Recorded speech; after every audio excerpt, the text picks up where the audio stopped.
No, you're a fucking financial advisor. You're the only person who can actually legally give financial advice.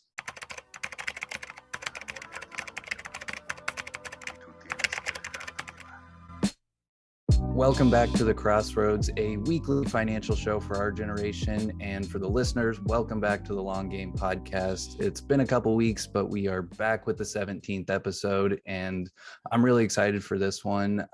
We've had a couple delays in getting this episode out, but today we're going to be diving deeper into our crypto series. And so far, we've talked about the basics like Bitcoin and blockchain, dove into NFTs, talked about DeFi in our last episode with Akin and Adam. And this week, we have a very special guest. He is the author of the Navalmanac and a Web3 enthusiast, as well as an investor. We got Eric Jorgenson on today. Eric, we really appreciate you taking the time to come on. How you doing, man? I'm doing good. Thanks for having me. Thanks for not throwing me under the bus on the delays. That's all on me. You guys are on schedule. I was the first one. I'll take that. But a lot of our audience is on Twitter, so I'm sure some of the listeners are familiar with your work and your content. But for those who aren't, if you wouldn't mind just giving a little context around the work that you've done and what you've kind of been spending your time on lately. Yeah, I mean, I do tweet probably too much, idle thoughts, shower thoughts, photos of my sandwiches. I just kind of treat it like a giant living room. Probably the more useful stuff that I do is kind of blog posts and essays and that book that you mentioned, which are all really like learning in public. So almost everything that I do is like finding people smarter than me, learning from them, and then trying to kind of repackage what I learned, which helps me understand it better and helps other people kind of helps bring them along. And I don't know, I've found a lot of success and joy doing that for people for 10 years now across all these different projects. So yeah, it is a little bit of a mixed bag, but that's what I like to do. For sure. And I'm kind of curious how you got into like the relationship with Naval and like Jack Butcher and just creating that whole book and everything. Oh yeah. So I mean, this is why like crazy stuff just happens when you kind of like live semi in public. I have no pre-existing relationship with Naval. Like I had never met him or emailed him before. And I just tweeted out this kernel of an idea like, hey, if I compile some transcripts of some of his stuff, like, do people want that? And I just like tweeted that and went to bed and didn't think much of it. And I woke up to find that Naval like retweeted this. And, you know, I think he had 900,000 followers or something at the time. And thousands of people were like, yes, please do this, make this book. And so it kind of instantly became like a bigger project than I ever intended and took on a life of its own. And I spent, 3 years working on that book. But every step along the way, a similar thing happened. So like once I was talking about this book and trying to build it, like Jack Butcher came out of the woodwork and he was just getting started then too. He's like transitioning out of his agency role. He had 5,000 followers or something back then. It was like crazy. He was like his growth rate was insane, but he just reached out. Was like, hey, I have already illustrated a bunch of these concepts. Like, do you want to use these as illustrations for the book? And so we started with that. We did a few more, and then the same thing happened. I was like, hey, I'm almost done with the manuscript. Like, everybody hang in there. And Tucker Max replied, it was like, hey, we'd love to help you publish this book. And so I ended up working with his company Scribe to publish it. And it's just this kind of snowball of people who just like appear at the exact right time. Because I'm just like, sitting around talking about what I'm doing on Twitter. It feels like fucking magic. It's awesome. Yeah, that is a cool story. That's insane. I mean, I'm the biggest proponent of Twitter, and I guess since we recorded these out of order, next episode we're going to be diving into Twitter a little bit with Caitlin Cook. But today, to kind of get into the main chunk of what we're going to be talking about is Web3, which it's really just another piece of the crypto puzzle. And if you're listening to this, you already know what the internet is. Like, it gave us worldwide communication, social media, all that stuff. And I'll edit in a graphic on YouTube that kind of like visually breaks down like the transition from Web 1 to 2 to 3. Like, there's a lot of good ones out there on Twitter. Mm-hmm. But to get started, like, I'm just curious to hear your take on how you would define Web3, just kind of what it is and what like makes it different than the normal internet and just the normal websites we use right now. Yeah, I mean, this is it's an interesting transition. I remember a little bit of Web 2 happening, and like for 1 or 2 years, everyone was like, oh my God, Web 2. And like we talked about what it was and tried to define it. And then it stopped really mattering what it was and wasn't. And it just became like the internet. And the same thing happened with Web 1 and the same thing happened with mobile. So like we are all clamoring to try to understand what's changing, but it's really like the terms don't matter a ton. Like at the foundation, like the blockchain is the new innovation. And so you could loosely say like anything that's getting built on the blockchain is part of Web3. That could mean a ton of different things. It won't actually be obvious to a normal person using something, I think, whether or not something's on the blockchain. Buying something on Coinbase isn't super different from buying something on Amazon very deliberately. But using like getting a wallet and going onto some decentralized app and like using that does feel super different. But I don't think it's fair to say like if it's a wallet, it's Web3, and if there's no wallet, it's not Web3. Like it doesn't matter. The blockchain as a database is maybe the distinguishing factor, but it'll all just feel like the internet in a few years. So the important thing becomes like what's going to change, what matters, what do you have to pay attention to. And just like not getting scared away from the frontier because something's like new and confusing and takes 20 minutes to figure out instead of 2. You just got to kind of like get comfortable with that again for a bit. Yeah, and I'm curious, like on the Web3 aspect, like do you feel that ownership is kind of the core of like ownership of your assets, ownership of your data, just core ownership? Like is that kind of one of the aspects of Web3, or is that crypto specific? It's certainly one of the there's like different people with different ideologies like will put like a different flag on Web3, right? So people who are like very much about individual sovereignty, decentralization will like put their flag in it and be like, this is a technology for individual sovereignty and decentralization. And like people are all about ownership. Like that is I don't think the philosophical pieces, like philosophy is not a value prop. Like nobody uses like Facebook because of the values they hold in Facebook. They just like get some fucking dopamine from it and love it, and or started using it a long time ago and it's now a habit, right? So there are people, ownership can change now, and like technology, that blockchain technology is going to enable like significantly, I don't know, they're going to make it easier for you to manage your own ownership and manage your own scarcity. It's going to make transactions cheaper, so they're going to happen more often. But honestly, I think it is all like too soon to tell how everything is going to settle. Like at best, we can figure out like trends and play with some stuff and start to think about what's all going to happen. But it's really so early. Like I think the napkin math that I did is like 1/100% of internet users have a wallet. And so if you say like a wallet address means they're on Web3 versus like older web, then we're orders of magnitude away from even really seeing like, at 1%, maybe you can start to see like, oh, okay, this is going to turn into this, like, this is what video is going to feel like in Web3. This is what communication is going to look like in Web3. But everything is just so gnarly early that it's just, everything could totally change, and I would absolutely believe it. So don't feel like I think it is so early that it's pervasive. Like everybody sees Bitcoin on the news and like feels like they're behind.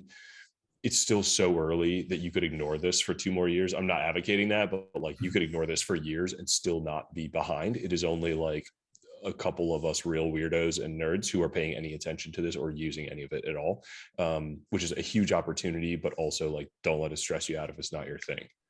So I feel like some people, when they hear Web3, like some people think it's like a rebrand of, instead of saying cryptocurrency, that it's basically a rebrand because Web3 sounds a little bit easier to get behind and a little less like foreign than blockchain, all that stuff.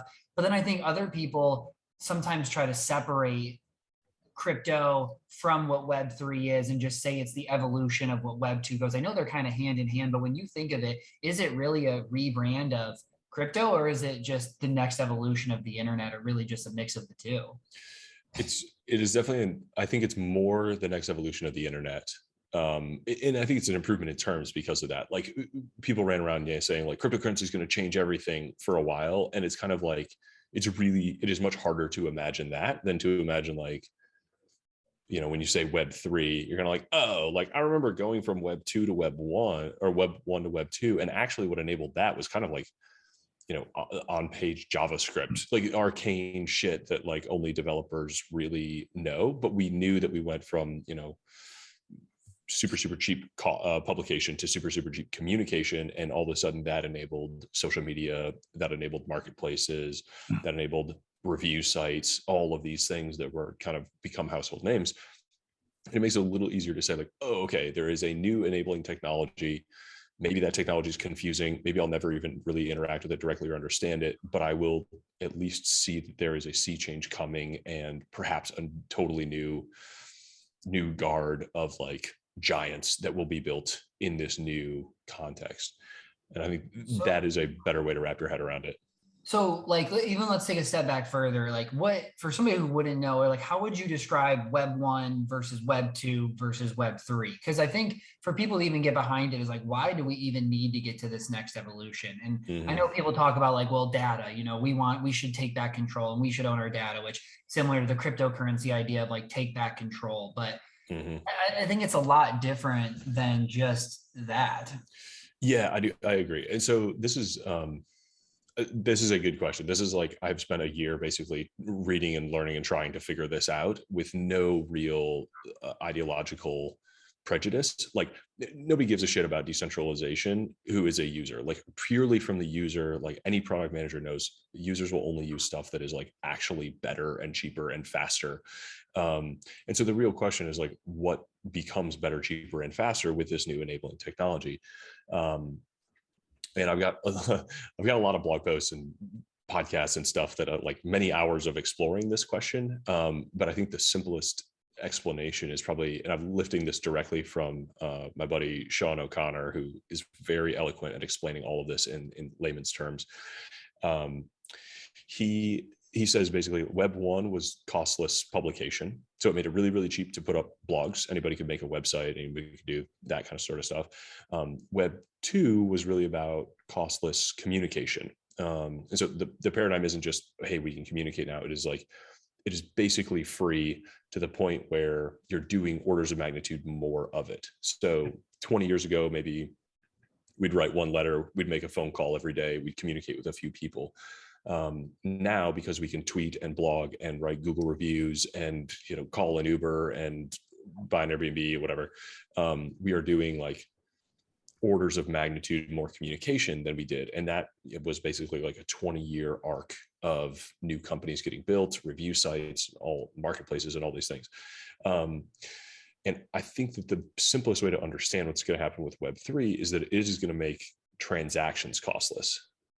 So rather than paying 3% to Visa or 10% to a marketplace, like all of these different things that like transactions, actually, when you do a transaction online through any website now, it is really a facade for a very offline, old-fashioned kind of transaction. Like the money still goes on the credit card, it still settles with the bank, shit still goes through ACH.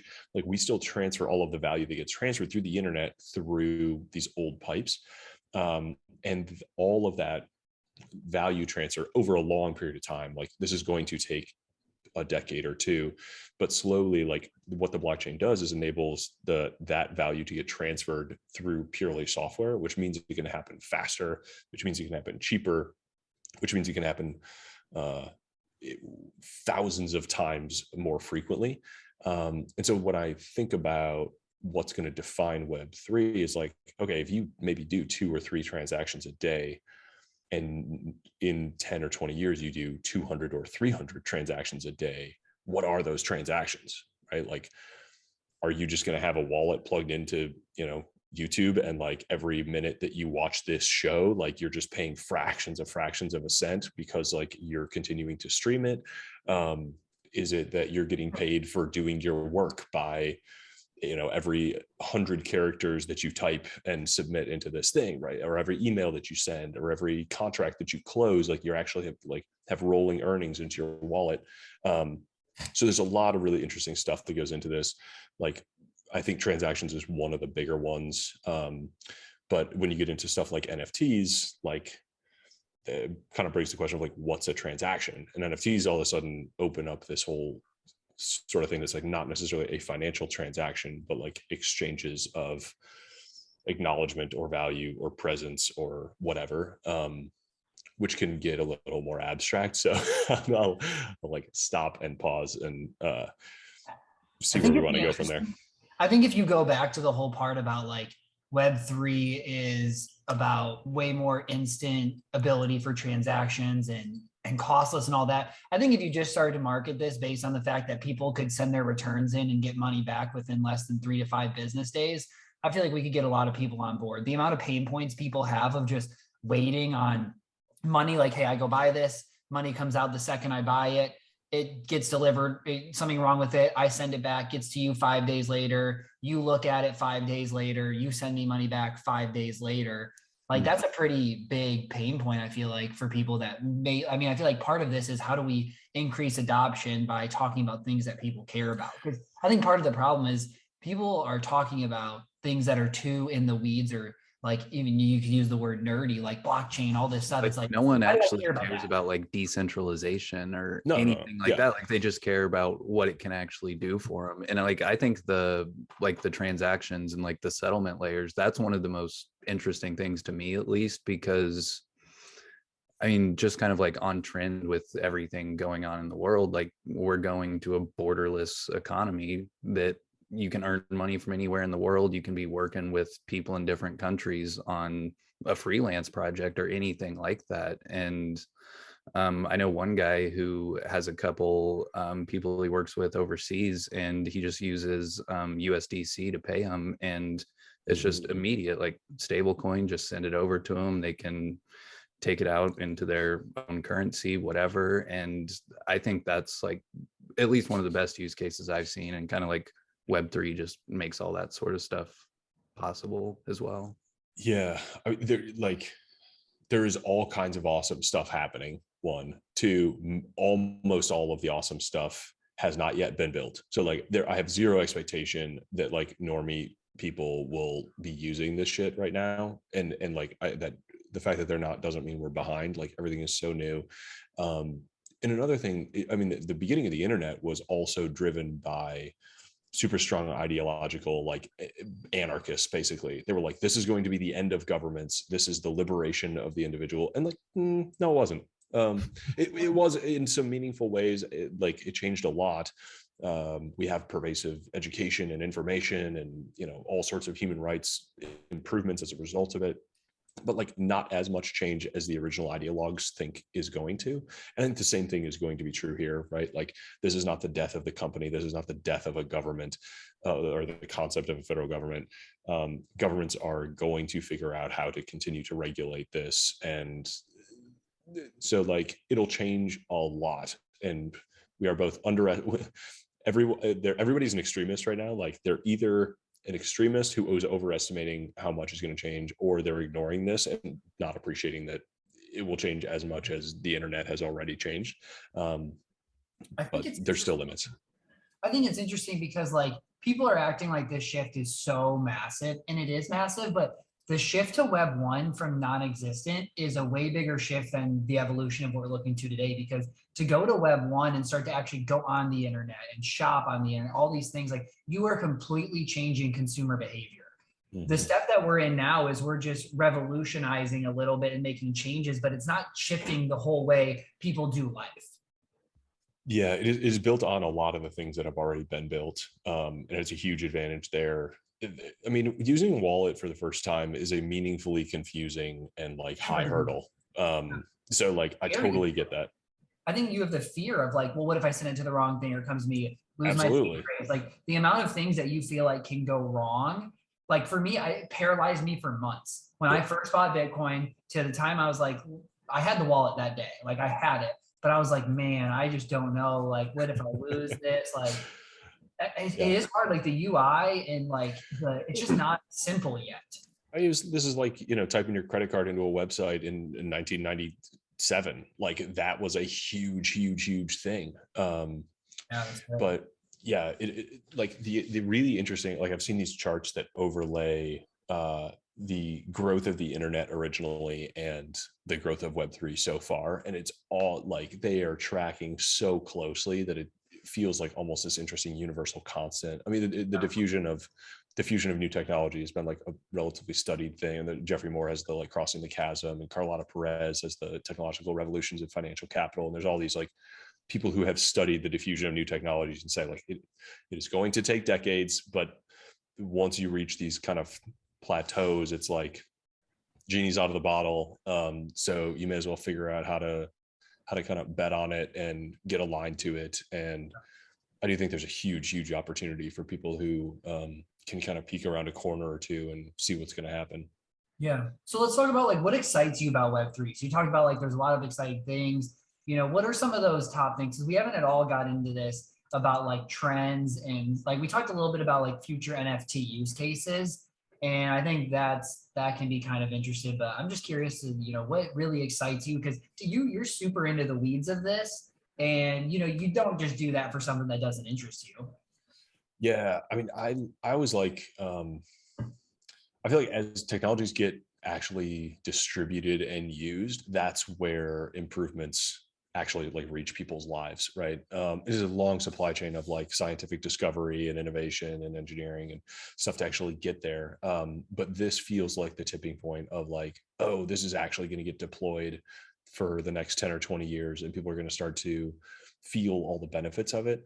And I get really excited about it when I kind of see, when I see actually what is invisible and taken for granted by most people, like the amount of overhead and cruft and waste, and like what you were talking about with you know, money getting sent around slowly for a few days, and the amount that we pay to create trust between each transaction.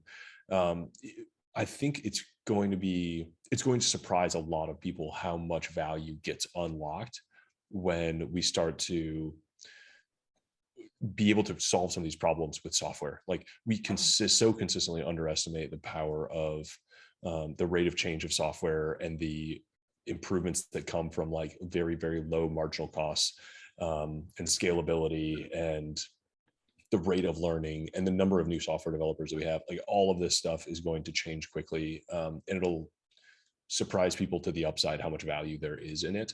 Not just what gets captured, but what we get back in our lives, as you mentioned, like in a million tiny little ways.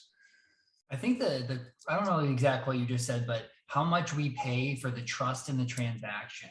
Mm-hmm. I've never heard about it said that way, but that actually makes so much sense. So the whole part of this evolution is, how do we keep trust but eliminate pay among the transaction as part of that evolution we're trying to get to? Yeah. So this is one of my favorite blog posts. So this is like a concept. People keep using the word trustless, like around the blockchain. And it's a little, I understand where that comes from, but it's a confusing word. Trust. Yeah, it is actually trustful. And so the post that I did, and maybe we can link to it, is like the cost, the hidden cost of trust. And so look at the 3% we pay to Visa every transaction. Look at what we pay our bank for their vault and their FDIC insurance. Look what we pay to StockX to validate like the authenticity of the sneakers, or the Real to authenticate like the Burberry coat. Look at the example I use in the post is this documentary about wine fraud. And it's like, there was one guy who perpetrated a fraud in the high-end wine auction market, and like con people basically out of tens of millions of dollars. And now all of a sudden this like new industry sprung up where all these people are authenticating these really old wines. And it's like, as soon as there is a whiff of mistrust in a market, we have to invest massively in creating trust in order to continue to let that market function. And we forget about it. We take it for granted because we've had to do it since the dawn of time. And it's very counterintuitive to say like, I only want to transact with the person who, the chain, like in the chain we trust, can verify, has this ape that I'm trying to buy. And if they can't verify that they have the ape, I'm not sending them the money. and this automatic escrow that, I mean, think about buying a home, think about buying a car, think about every time you've had to go to a title office and get shit retitled, like the amount of effort that goes into creating trust between two counterparties. And then what happens after decades and decades and decades of this unbroken chain of trust that happens in a software for fractions of a penny, enables so much more commerce and communication even than there ever has been before. I just did an interview with my buddy Shane Mack, who's starting this sort of like crypto native messaging protocol. And there's a bunch of really interesting ideas that we get into about like, how do you use the like on-chain information to filter who is able to message you? Like, what does an on-chain inbox look like? And it's like, you know, you guys, we have exchanged information before. We scheduled this podcast. We have talked. Maybe we sent money back and forth. So now we can communicate. And I'm not going to like charge you a toll to get into my inbox. But if I get a spam caller who I've never had any information exchanged with before, and there's no chain history for, like, now I'm going to charge that person.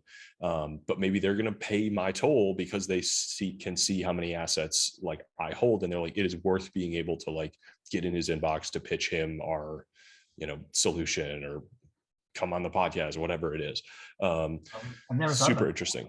That's so interesting. Like as a creator, you have a large audience, like your email can become saturated so fast with millions of DMs of people trying to get things out of you. And instead you can charge a fee for people to even be able to get something in front of your eyes. Mm-hmm.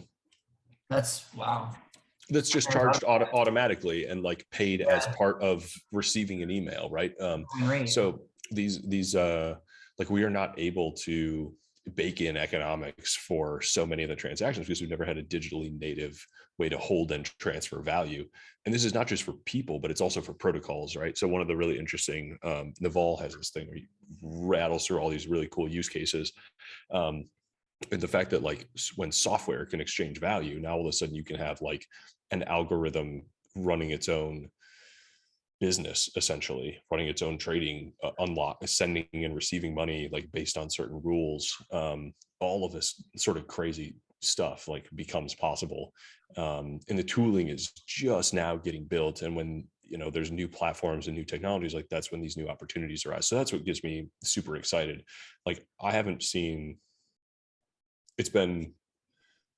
I would say it's been 10 years, but it's really been never that I've had just like this feeling of like there is just so many more opportunities than I can possibly even think of, right? Like even when marketplaces were getting started, kind of like 2011 San Francisco, it was like, oh, like they're starting the grocery delivery, they're starting Uber for car washes, they're starting Uber for valet, like everything is getting picked off. And you're like, some of these are kind of shitty ideas, is like, and some of them work and some of them don't, but you're still kind of has a sense of like really, really good ideas are scarce.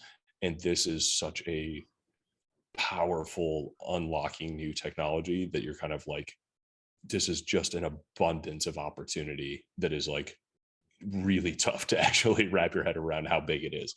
And you can feel that in the space. As soon as you go try to learn about it, it's like deeply overwhelming and frustrating. And you feel like a fucking idiot every day because everybody's heard of 10 other projects that you've never heard of. And you can really kind of like get twisted up in a knot trying to follow everything. And I try to remember to just like step back, like that is the cost of abundance. And like, this is a good thing, not a bad thing. So take the positive spin on it. Yeah. And I'm curious, when you were talking about the, like kind of like the decentralized company and the protocol can like facilitate the payments and everything. Was that what the original idea for like the DAO was kind of like formed out of that idea? And I mean, like the original one got hacked or whatever, and they're not like truly autonomous anymore, but was that kind of like the initial thought of that? Yeah, it's kind of like, it's funny that we call them DAOs because they're like none of those things basically. But that's where the name came from is I don't remember who coined it, but I remember reading Naval say like, you know, what is a firm, what is a company, but this nexus of contracts, you know, like existing agreements and prior agreements and re-executed agreements. You know, you have employees who you have this obligation, they're going to work and you're going to pay them, and the work that they do, you're going to sell to this customer, and then you're going to take a percent and pay the taxes. And it's just all these like you could chart it out in theory. And if you start with a really basic business, you can actually do this. And then you're kind of like, oh, which of those can I replace with smart contracts? Which of those can I replace with algorithms? Which of those can I replace with APIs? To delegate out manual work and sort of automate repayment of those, even if they're sort of like human agents out there. And you're like, oh, that is a distributed autonomous organization. That's fucking awesome. And I still think that vision is really cool. We're obviously far from it. But yeah, functionally a DAO now is just like a bunch of, I don't know, volunteers in a Discord with like vaguely aligned interests. And I'm in a few, and I really love the index coop and the squid DAO. And I think it's a really interesting place to kind of play around. It's early and there's amazing tooling built for it. There will be a lot more. I would have been and am like all over it, especially earlier in my career. I think I'd be moonlighting for DAOs like it was my day job. But yeah, it was. I don't know where that's all going to go. Like, I don't know if they're going to take 1% of the market share from company, like quote unquote companies, or 20%. I'd be really surprised if it was more than 20, but it is a really interesting sort of new paradigm to play with.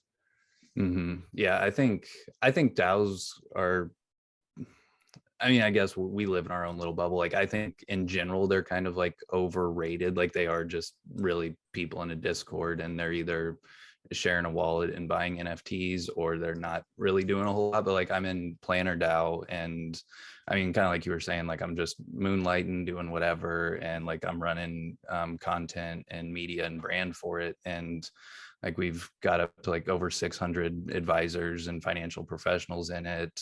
We transferred the certified digital asset advisor designation to be owned by the DAO, and we created an NFT for the certification. And there's just a lot of cool things. Like, nice. Is that what like CDAA means after your name? Yep. Okay. Yep. I wondered. Yeah, got that last year, and I think Thomas will be taking that soon as well. Doing it this year. We're getting a lot of people interested in the space. And I mean, I asked you the other day, like, hey, do you even know an advisor who specializes this? You sent one, but like, if you look across the industry, like in the financial planning space or the tax space, like nobody's really getting into that. You can charge super high fees in that space because it's so complex. There's not many people to turn to. So it's an opportunity for us to meet our age range, where they're at, the things they're interested in, and stand out in a niche that doesn't really exist. So to me, it's a no-brainer to go through the designation. At least, I feel like I know probably more than 90% of advisors at a minimum, but I know there's a million more things to learn. So why not go through some certification?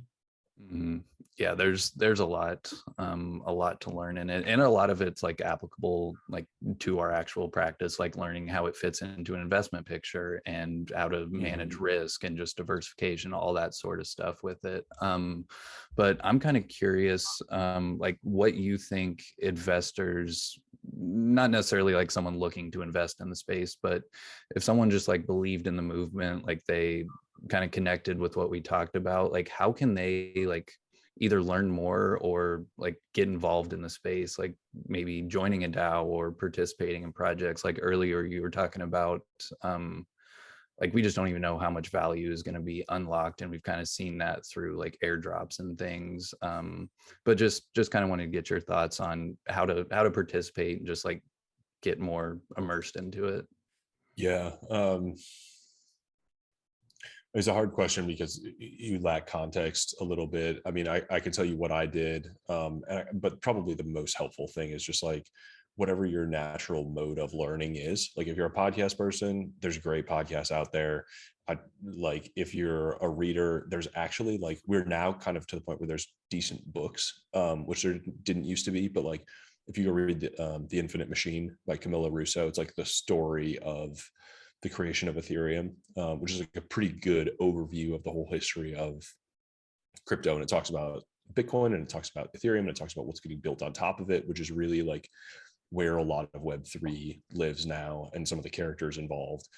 But whatever comes naturally to you, yeah, there's definitely a ton on Twitter. But that's kind of like, that is not a complete and balanced breakfast. Like that that is the Captain Crunch, and like you should seek out a bran muffin and a orange or something. And I think what people, just to add to the Twitter side, I think what people don't do is go find your favorite creators and look through their retweets and likes. You can find so much good information and so many other good content creators in a similar space if you just actually do that. Because looking through like who they follow or followers is just way too hard to have any idea of who's going to be good. Yeah, and if you're just trying to like keyword search and find Web3 or NFTs on Twitter, you don't do it. Yeah, and like there's pseudonymous accounts that, like, who are incredible and genius and brilliant, and there's also ones that are like will scam your pants off. So like you got to be a little careful, but you also got to get outside your comfort zone. Honestly, like a group chat with like a few buddies who are also curious about this is a huge benefit.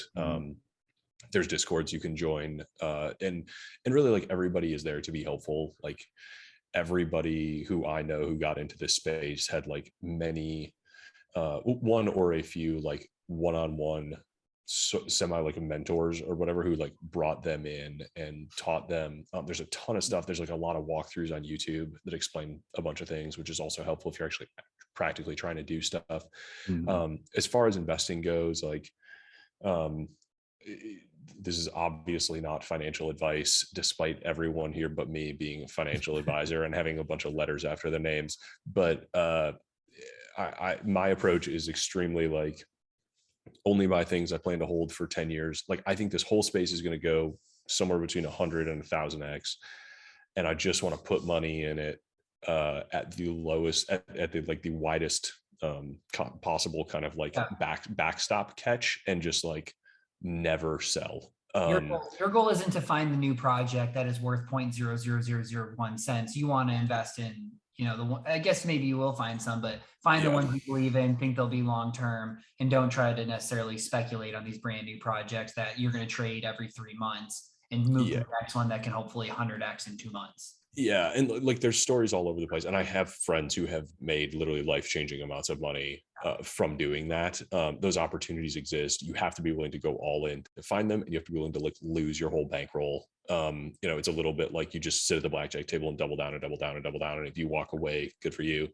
But like, my biggest investments are Ethereum and Bitcoin. And, I will, like the other L1s, and I use a bunch of stuff because I want to kind of wrap my head around new protocols and tools, but I have like very distinct buckets for like sizing bets that will be the outcome will be meaningful to my life, and like capital that I'm scared to lose versus like I'm literally just going to move a minimum amount of money to like cover gas. But like this shit is expensive. So like playing around too much, you can lose a bunch of money in gas. You can and may get hacked. You can and may get rugged. Like you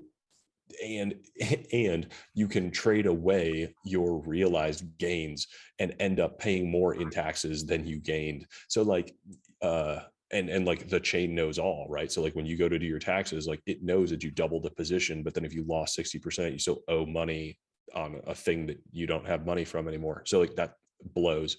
I think to hit on that point one more time, I think that's really important because I see people all the time in crypto. You get a gain, you sell, you don't withhold for taxes or holding money, move all that money to the next one, maybe you have another gain, all of a sudden you put too much into one that has that loss, and you're sitting in hundreds of thousands of dollars of gains, but you have no money left because it could even be a calendar year difference. There's like a lot of problems that could happen that could set you into a pretty tough position.